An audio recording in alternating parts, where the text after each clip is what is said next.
Saludo cordial a los alumnos del segundo curso de la carrera de Psicología de la Facultad de Filosofía. Bienvenidos a la clase de Psicopatología del Niño y del Adolescente. En la unidad número 5 estaremos aprendiendo conocimientos sobre la psicopatología de las funciones cognitivas. El objetivo de este aprendizaje es conocer los conceptos de los diferentes autores sobre la deficiencia mental, los factores etiológicos, la clasificación y sobre los niños superdotados, el concepto, las características y las dificultades que tienen que afrontar estos niños. Deficiencia mental o retraso mental. Según Rodríguez Sacristán 2010, entendemos por deficiencia mental un estado psicológico de etiología biológica, psicológica o social que afecta en primer lugar a la inteligencia y también a otros aspectos de la personalidad. Es un retraso cuantitativo o cualitativo del desarrollo psicológico en comparación al promedio de niños de su misma edad cronológica. Limita el aprendizaje de las tareas escolares y dificulta el pleno funcionamiento de todas aquellas funciones, conductas y habilidades sociales que posibilitan una autonomía personal suficiente, una adaptación adecuada en su comunidad y una calidad de vida justa. Según Weiss e Israel, el retraso mental se refiere a unas limitaciones sustanciales en el funcionamiento. Se caracteriza por un funcionamiento intelectual significativamente por debajo de la media, que existe concurrentemente con limitaciones afines en dos o más de las siguientes áreas de habilidades adaptativas aplicadas, como la comunicación, el cuidado personal, vida doméstica, habilidades sociales, utilización de los servicios de la comunidad, autodirección, salud y seguridad, rendimiento académico funcional, distracción y trabajo. El retraso mental se manifiesta antes de los 18 años. Etiología de la deficiencia mental. Causas orgánicas. Atribuir el retraso mental a causas orgánicas implica que alguna afección o circunstancia está causalmente asociada con una alteración del funcionamiento cerebral y con déficits intelectuales. Existen pruebas empíricas que apoyan esta idea. Si bien los factores orgánicos están asociados con todos los niveles de deficiencia mental, esta asociación se da especialmente en los niveles más graves. Por ejemplo, se estima que se conoce la existencia de una causa orgánica entre el 55 y el 75% de los niños con retraso grave y solo del 10 al 25% con un retraso leve. Scott, 1994. Anomalías cromosómicas. Las aberraciones en el número y la estructura de los cromosomas se asocian a síndromes específicos de retraso mental. En la mayoría de ellos se desconoce la forma exacta en que estas anomalías provocan una inteligencia disminuida y otros problemas. El síndrome de Down, el trastorno genético más habitual que causa retraso mental, el cual se produce en 1 de cada 1000 nacimientos aproximadamente. La aparición del síndrome de Down aumenta con la edad de la madre.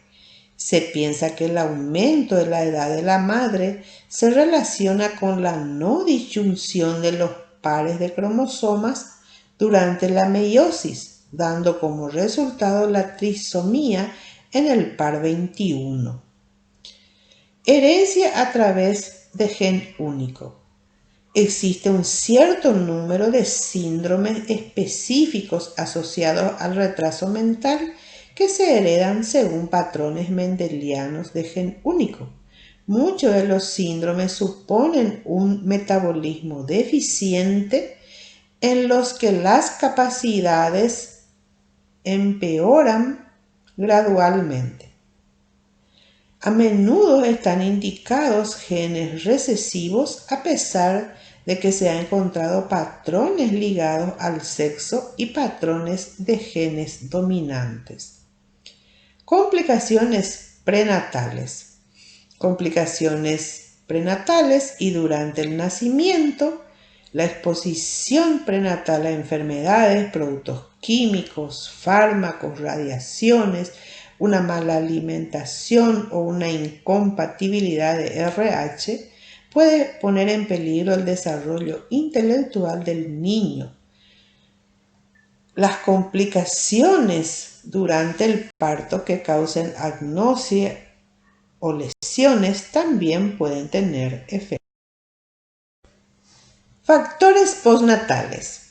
El retraso mental puede estar originado después del nacimiento por una diversidad de variables, entre las que se encuentran la malnutrición, la recurrencia de enfermedades, otras enfermedades como la encefalitis o la meningitis, lesiones en la cabeza producidas por accidentes o envenenamiento por plomo. Todos estos factores pueden interferir en el funcionamiento del sistema nervioso y en el desarrollo. Algunas veces las causas están relativamente claras, como cuando puede hallarse el origen de las mermas intelectuales en una enfermedad del cerebro. Influencias poligénicas. Las influencias poligénicas provienen de genes múltiples, cuyos efectos se combinan para producir variaciones en la inteligencia en las poblaciones normales. Se piensa que el retraso mental representa las puntuaciones más bajas en esta variabilidad. La media DSI de los hermanos de niños con retraso mental leve era de 85, lo cual sugiere que podría haber un factor familiar heredable poligénicamente. Broman y Scott. Influencias psicosociales y culturales. A pesar de las pruebas que muestran que algunos casos de retraso, especialmente del retraso leve, podrían vincularse a causas poligénicas, las influencias ambientales también pueden desempeñar un papel causal. Se ha venido observando durante muchos años que el retraso leve, que fluye a través de las familias, se produce de forma desproporcionada en las familias que pertenecen a clases socioeconómicas más bajas, así como algunos grupos minoritarios y que podían estar causados por una situación de desventaja psicosocial y cultural. Un aislamiento social rígido puede tener como consecuencia un retraso grave, pero incluso una leve carencia de estimulación podría conducir a déficits intelectuales. Unos padres sin educación o en una mala situación económica pueden carecer de las habilidades y del conocimiento necesarios para estimular el desarrollo del lenguaje y cognitivo de sus hijos. Déficits interpersonales y problemas de comportamiento. Existe un gran interés por las disfunciones sociales y de comportamiento que muestran las personas con retraso, en especial con niveles leves y moderados. Los déficits intelectuales pueden interferir en forma directa en el desarrollo de habilidades interpersonales. Por otro lado, el hecho de tener retraso mental puede aumentar la probabilidad de que los niños tengan experiencias que entorpezcan el crecimiento social o que conduzca a comportamientos problemáticos. Las habilidades interpersonales. Abarca diferentes aspectos del comportamiento, incluyendo lo bien que uno se relaciona con los demás y actúa en el entorno social. Las personas con retraso mental pueden mostrar déficits en las habilidades que son cruciales para las relaciones sociales. Déficits en las habilidades motoras, tales como la expresión facial y el contacto corporal. Déficits en las conductas verbales, tales como hacer preguntas, saludar y mantener una conversación trivial. Déficits en las conductas afectivas, tales como responder empáticamente, y déficits en las habilidades sociales cognitivas, tales como asumir papeles y conocer las indicaciones y normas sociales. Problemas de comportamiento. Los niños, así como las personas mayores que tienen retraso mental, muestran varios problemas de comportamiento que satisfacen los criterios de ciertos diagnósticos clínicos. Los estudios con muestras generales en clínica y de personas ingresadas en instituciones indican que la prevalencia es relativamente alta. Scott, 1994, señala que la población con retraso muestra de 3 a 4 veces más problemas que la población general. A pesar de que los trastornos del comportamiento se producen en todos los niveles de retraso mental, la prevalencia aumenta a medida que disminuye la inteligencia.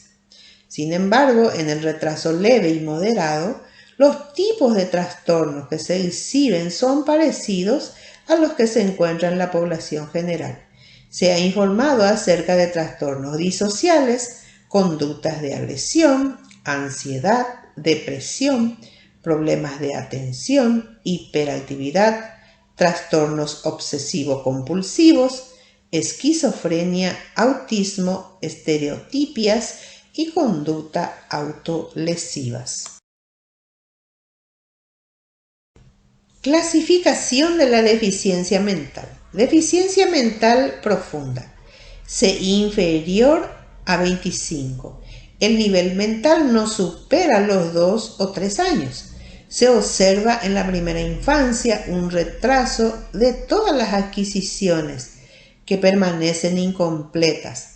La autonomía en hábitos cotidianos es parcial, como la alimentación, el aseo personal, el control de los esfínteres. No obstante, puede mejorar en un marco de una buena relación. El lenguaje es casi inexistente, reducido a algunas palabras o fonemas. La tercera parte de estos pacientes dependen de alguna institución. Es frecuente la existencia de anomalías morfológicas, alteraciones neurológicas y crisis epilépticas. Deficiencia mental severa y moderada. Severa, edad mental inferior a 40 y la moderada, edad mental inferior a 55. Estos sujetos no sobrepasan una edad mental de 6 a 7 años. Es frecuente el retraso del desarrollo psicomotor. Es posible cierta autonomía en los hábitos cotidianos, sobre todo si el niño evoluciona en un ambiente estimulante y cálido, pero sigue siendo necesario un marco protector. El lenguaje permanente asintáctico, aunque su nivel depende en gran parte del grado de estimulación del entorno. La lectura, por el contrario, es imposible o queda a nivel de un deletreo rudimentario y la escolarización resulta imposible. Deficiencia mental ligera y límite. Ligera, edad mental inferior a 70 y límite, edad mental inferior a 85.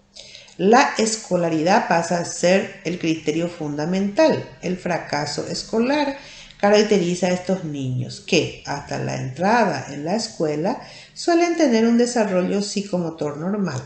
El lenguaje no presenta anomalías importantes. La integración social extraescolar con la familia y otros niños es a menudo satisfactoria.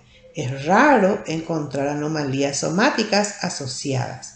En realidad son las exigencias de una escolaridad obligatoria las que conducen a aislar a este grupo. La incapacidad de acceder a una estructura de pensamiento formal representa un límite en la progresión de los primeros cursos de la escolaridad primaria. Niños superdotados. La existencia de niños superdotados es innegable. Sin embargo, los criterios distintivos son variables. Generalmente, el elevado nivel de los rendimientos intelectuales sirven como una señal que tiene su traducción en el coeficiente intelectual. Sigg habla de superdotados cuando el coeficiente intelectual es superior de 120 a 130. En los Estados Unidos, un estudio propuso tomar en consideración los siguientes aspectos: las capacidades intelectuales generales, la aptitud escolar específica, el pensamiento creativo o productivo, el arte visual o de expresión, cualidades como dirigentes o de liderazgo y las capacidades psicomotoras. Dificultades del niño superdotado. El desfasaje social. El niño superdotado, particularmente en el campo intelectual, se encuentra en constante desequilibrio en relación con su grupo de edad. Sus gustos e intereses intelectuales le llevan a integrarse en un grupo ya de niños mayores, mientras que su madurez física y afectiva le aproximan a los niños de su edad. En la familia también es frecuente el desfasaje entre la madurez del niño y el nivel de exigencias o de dependencia exigido por los padres. El desfasaje interno. Al igual que en el niño con deficiencia, el estudio de diversas capacidades del niño superdotado evidencia una heterogeneidad de niveles que Terracier propone denominar disincronía. Podemos afirmar que globalmente los niños superdotados en el plano intelectual no tienen la misma precocidad en el plano psicomotor. Pueden aprender a leer desde los 4 o 5 años, pero el aprendizaje de la escritura es difícil debido a su relativa torpeza motora, de modo que el niño puede desarrollar una reacción de intolerancia ante las formas de expresión escrita. Se observa también un desnivel entre las pruebas verbales y las no verbales, a favor de estas últimas. Finalmente, el desfasaje es frecuente entre una madurez intelectual avanzada y una madurez psicoafectiva más próxima a su edad cronológica. Conclusión. La deficiencia mental se caracteriza por un funcionamiento intelectual por debajo de la media, con déficit de las habilidades adaptativas. Se refiere a un rendimiento menor de 70 a 75 o menor en un test estandarizado de inteligencia. Los test de inteligencia utilizados en la actualidad comenzó con el test de Binet, el cual detectaba a niños con necesidades de educación especial. Apreciados alumnos, muchísimas gracias y muchos éxitos.